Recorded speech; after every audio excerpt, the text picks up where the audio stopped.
এর যেসব লোকজন সবখানে এই আসিফ নজরুল থেকে শুরু করে প্রতিটা জায়গায় এদের লোকেরা এখন চুপচাপ করে বসাচ্ছে।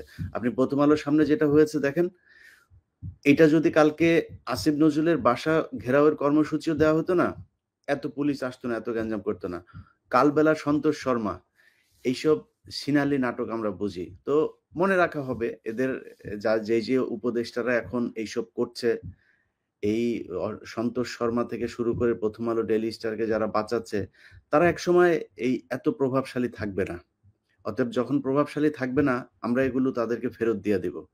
সন্তোষ শর্মাকে বাঁচানোর জন্য, প্রথম আলোর মতিউরকে, মাহফুজ আনামকে, ভারতে এসব দালালকে বাঁচানোর জন্য এত প্রচেষ্টা আপনাদের, সেখানে গিয়ে কেউ কি ভাঙচুর করেছিল? কাউকে মারধর করেছে? কাউকে মারতে গিয়েছে? কারো হাতে অস্ত্র ছিল? অথচ এই আলেমদের উপরে কিভাবে আপনার আ অত্যাচার করা হয়েছে, তাদেরকে গ্রেপ্তার করা হয়েছে, সাউন্ড গ্রেনেড থেকে কাঁদানি গ্যাস সবকিছু ছোড়া হয়েছে। কিসের জন্য? এত সিরিয়াস কেন প্রথম আলোর ব্যাপারে? সো এটা বুঝতে হবে, প্রথম আলো, ডেইলি স্টার, কালবেলা এগুলো হচ্ছে বাংলাদেশের রয়ের অফিস। রয়ের শাখা এখানে, এদেরকে দিয়ে অনেক কিছু করানো হয়। আপনি কয়দিন আগের একটা ঘটনা যদি দেখেন, যারা মনে করছেন প্রথম আলো আ সপ্তাহখানেক আগে হারুন ইজাহার সাহেবকে ফোন করেছেন। হারুন ইজাহার সাহেবকে ফোন করে তারা দুঃখ-টুঃখ প্রকাশ করেছেন। দুঃখ প্রকাশ করে তারপরে বলছেন যে, "আমরা তো আগে এইসব ভুল হয়েছে, এখন আর আমরা তো এগুলো করছি না। আপনারা আমাদেরকে মাফ করে দেন।" আচ্ছা, মাঝখানে খালেদ সাইফুল্লাহর বাসায় পুলিশ পাঠিয়েছে। পাঠিয়ে তাকে একটা ৳১,০০,০০০ বান্ডেল, সেটা নিয়ে খুব টানা-হেঁচড়া করে তারপরে তাকে কিছু টাকা বোধহয় দিয়েও এসছে পরে। হুম, তো এটা করে তাদের, মানে খালেদ সাইফুল্লাহর ব্যাপারে আবার কিছু ঘটনা আছে। উনি যখন আটক হয়েছিলেন ওর কাছ থেকে কিছু টাকা উনার পকেটে ছিল। সেই টাকা উনি ভারতের ভিসার জন্য গিয়েছিলেন। তো ওই টাকা আপনার ডলার করার জন্য কিছু টাকা পকেটে ছিল। সম্ভবত আ ২,০০,০০০ না কত লাখ টাকা আমার সঠিক মনে নাই। সেই টাকাগুলো পুলিশ নিয়ে নিয়েছিল। তো তাদের কাছে গিয়ে এখন সেই টাকা ফেরত দিতে চাচ্ছে। প্রথম আলো, পুলিশ এদের ব্যাপারে কোনো কথা না বলার জন্য মাপ চাচ্ছে। তো এগুলো করে তারা পরিস্থিতিটা শুধু ঠান্ডা করতে চাচ্ছে। কিন্তু ভেতরে আপনি প্রথম আলো যেই সূক্ষ্ম ব্রেন নিয়া চলে, ওই ব্রেন নিয়া খেলা সবসময় সম্ভব না। আমরা হয়তো অনেক কিছু কাউন্টার দিব, অনেক কিছু, আপনি দেখেন এই যে কয়দিন আগে একটা ছেলে তার মাকে খুন করেছে ৳৫০০ র জন্য। খুন করে তারপরে তার মাকে ফ্রিজের ভেতরে আটকে রেখেছেন। লাশ ভেতরে রেখে দিয়েছেন। আচ্ছা, এটা সারা বাংলাদেশের মানুষ দেখল। ২ দিন পরে সেটার খবর বের হলো, সেই ছেলে তাকে মারে নাই, তাকে মেরেছে হচ্ছে আপনার তার পাশের এই তাদের ভাড়াটিয়ারা। তাকে র‍্যাব ধরার পরে আপনারা মনে আছে? একদম সাদা পাঞ্জাবি, পায়জামা, টুপি সব পরায় নিয়ে আইসা তারপর মিডিয়ার সামনে দাঁড় করাইলো। সারা দুনিয়ার, সারা দেশের মানুষ এবং প্রতিটা এই পত্রিকা, টেলিভিশনের নিউজগুলো হচ্ছে এরা মাদ্রাসার ছাত্র। মাদ্রাসার ছাত্র তার মাকে মেরে ফ্রিজের ভেতরে রেখে দিল, হ্যাঁ? তো এত সুন্দর সাদা ইস্ত্রি করা শেখ মুজিবের মতো পায়জামা পাঞ্জাবি পরায় আনার কারণ কি? কারণ এই পায়জামা, পাঞ্জাবি, দাড়ি, টুপি এটা দেখাইতে হবে সবাইকে যে মাদ্রাসার ছাত্ররা দেখো কত ক্রুয়েল হয়। এটাই হচ্ছে তাদের কাজ। আর সাংবাদিক এই যে ডিভিসি, আপনার সমকাল, ইত্তেফাক, ওইদিকে প্রথম আলো, ডেইলি স্টার, তারপরে কালবেলা, এদের সাথে আপনার এখনো পর্যন্ত এই যে ৭১ টেলিভিশনে আপনার পারভেজ খান, তারপরে এই মঈন মিজান, এরা হচ্ছে গিয়ে, এদের একটা চক্র আছে ৭১ টেলিভিশনে এখনো পর্যন্ত। এরা জেলখানায়, এই যে তাদের মোজাম্মেল বাবু থেকে যারা জেলখানায় কয়েদি হিসাবে আছে, তাদের টেলিফোন, তাদেরকে মেয়ে সাপ্লাই দেয়া, তাদের টাকা পয়সা, বাড়ি থেকে খাওয়া-দাওয়া সবকিছু করানোর জন্য ৭১ টিভির আপনার এই মাইক্রোফোন আর আইডি কার্ড ব্যবহার করে তারপর জেলার-টেলার এদেরকে ব্যবহার করছে। এই মোজাম্মেল বাবুকে সবকিছু করছে এই ৭১ টিভির এই যে এই মঈন মিজাম, তারপরে হচ্ছে গিয়ে পারভেজ খান-টান, এই যে কয়েকজন আছে এখনো এরা। এরা কারা আছে ওইখানে, আ ওইখানে আপনার যতটুকু জানি যে শফিক ভাই ওই জায়গায় বোধহয় আছেন। সো আমি মনে করি যে গোয়েন্দা সংস্থা, তথ্য মন্ত্রণালয়ের যারা আছেন তাদের উচিত শফিক ভাইকে ডাক দিয়ে তারপর জিজ্ঞেস করা, "ভাই এখানে আর কারা আছে?" আমার মনে হয় শফিক ভাইকে যদি এটার দায়িত্ব দেওয়া হয়, সে তাহলে এদেরকে বের করতে পারে। সো এই যে কাজগুলো করা হচ্ছে, আপনি বিভিন্ন টেলিভিশন থেকে কেউ চাকরি যাচ্ছে। সেই চাকরি যাদের যাচ্ছে তাদেরকে আবার সময় টেলিভিশন জায়গা করে দিচ্ছে। সময় টেলিভিশনে এখনো পর্যন্ত নিউ ইয়র্কে যে কিনা ছাত্র আন্দোলনে সরাসরি ছাত্রদের বিরুদ্ধে অবস্থান নিয়েছিল, এইখানে পর্যন্ত সে ছাত্ররা তাকে আপনার তাড়া করেছিল এই টাইম স্কোয়ারে। তাকে এখনো পর্যন্ত সময় টিভি রেখে দিয়েছে। কমল দে এখনো পর্যন্ত সময় টিভিতে কাজ করে।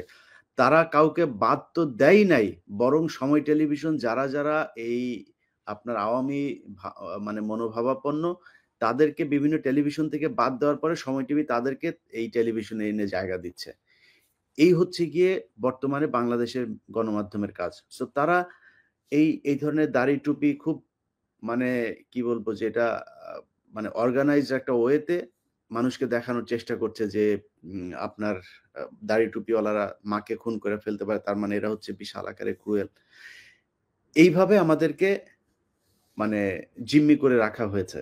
আপনি মাইকেল চাকমা, এই যে আয়না ঘরের কথা বলা হয় না, এখানে যতজন আটক ছিল এর মধ্যে যদি বলেন যে কাউকে আটক রাখা উচিত ছিল, একমাত্র মাইকেল চাকমা।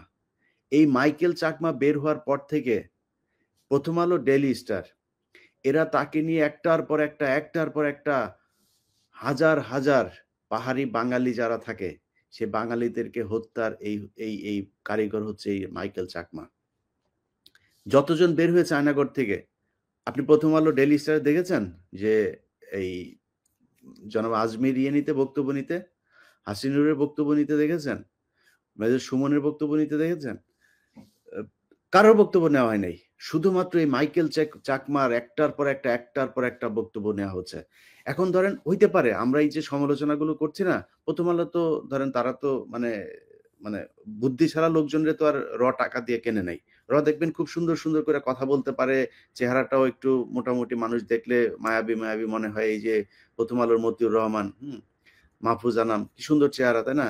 এদিকে আসিফ নজরুল কি সুন্দর করে কথা বলে, ২ মিনিটে মেয়ে পড়াইতে পারে। তো এই যে আসিফ নজরুলদের মতো এরকম জিনিসকেই তারা বাই করে। সো মেধা তো কেনে তারা। তো এদেরকে আপনার সুন্দর করে এখন কথা বলাবে। আপনাদের মনে হবে যে প্রথম আলো, ডেইলি স্টার এরা বোধহয় ভালো হয়ে গিয়েছে। এখন আবার আরেকটা কথা বলা হচ্ছে প্রথম আলোকে মাপ চাইতে হবে। মাপ চাওয়া চাই না। আমি মনে করি আজকের এই যে আন্দোলনের পরে আমি যারা আন্দোলন করেছে আমি তাদেরকে বলবো যে ভাই খুব মাথা ঠান্ডা রেখে তারপরে প্রথম আলোর সাথে ডিল করতে হবে। ১ নাম্বার হইছে, আমি আপনাদের আবারও বলছি, আমার এটা মিসকোট করার কোনো সুযোগ নাই। দাড়ি টুপি পরেন, দাড়ি টুপি পরা সুন্নত, কোনো সমস্যা নাই। কিন্তু এইটা দিয়ে যেন আপনার মানে এই দেশে ইসলাম পালন করাটাকেই ঝুঁকিপূর্ণ করে তুলতে না পারে। এই গেল ১৫ বছর যেটা তারা করেছে। সো আপনাদেরকে কৌশলী হইতে হবে। এই প্রথম আলোর সামনে দাড়ি টুপি পরে আমি মনে করি এরকম করার চাইতে আপনাদের যে আলেমদেরকে এই ১৫ বছর ধরে প্রথম আলো এবং ডেইলি স্টারের এই কলাম এবং তাদের যে সিন্ডিকেটের মধ্যে যে পুলিশ ছিল, যে সাংবাদিকরা ছিল, তাদের নামে আমরা যেটা করছি, আমরা কয়েকজন আলেমকে দিয়ে এটা করাচ্ছি। তারা এইভাবে মামলা করছে। মামলা যদি কোথাও কোনো থানা না নেয়, ওই থানা ঘেরাও করতে হবে। আর আজকে যেইসব পুলিশরা এইখানে আপনারা এই যে আক্রমণাত্মক ছিল, এরকম কয়েকজনের চেহারা আমি দেখলাম। সো আপনাদের নাম ঠিকানা কালেক্ট করার চেষ্টা করা হচ্ছে। কোন জায়গায়, কোন থানায়, কোন ওসি আর কোন সাব ইন্সপেক্টর, কোন কনস্টেবল কারা উত্তেজনা দেখাচ্ছেন বেশি, একটারও শান্তিতে ঘুষ খাইতে দেব না।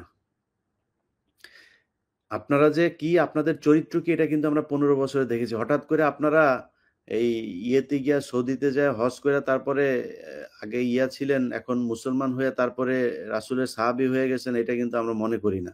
অতএব আমরা জানি আপনাদের চরিত্র কি। অতএব পুলিশ ভালো হয়ে যাইতে হবে। নাইলে কিন্তু পুলিশের সাথে অনেক ভালো ব্যবহার করছি, পুলিশকে অনেক সম্মান করে কথা বলছি, অনেক তেল দিচ্ছি একটু। এটা কিন্তু দেওয়া হবে না। হ্যাঁ? অতএব আলেমদের গায়ে হাত দিতে গেলে প্রথম আলোর জন্য আপনারা সর্বোচ্চ সেখান থেকে সরাইতে পারতেন। তারা যদি কোনো ধ্বংসাত্মক কিছু করতো, আক্রমণাত্মক কিছু করতো, আপনি তাদেরকে ঠেকাইতে পারতেন, বাধা দিতে পারতেন। আপনার মারার সাহস কে দিয়েছে? আপনি আটক করে নিয়ে গেলেন কেন ওইখান থেকে? কি অপরাধ তাদের? তো এইটা আপনাদের বুঝতে হবে।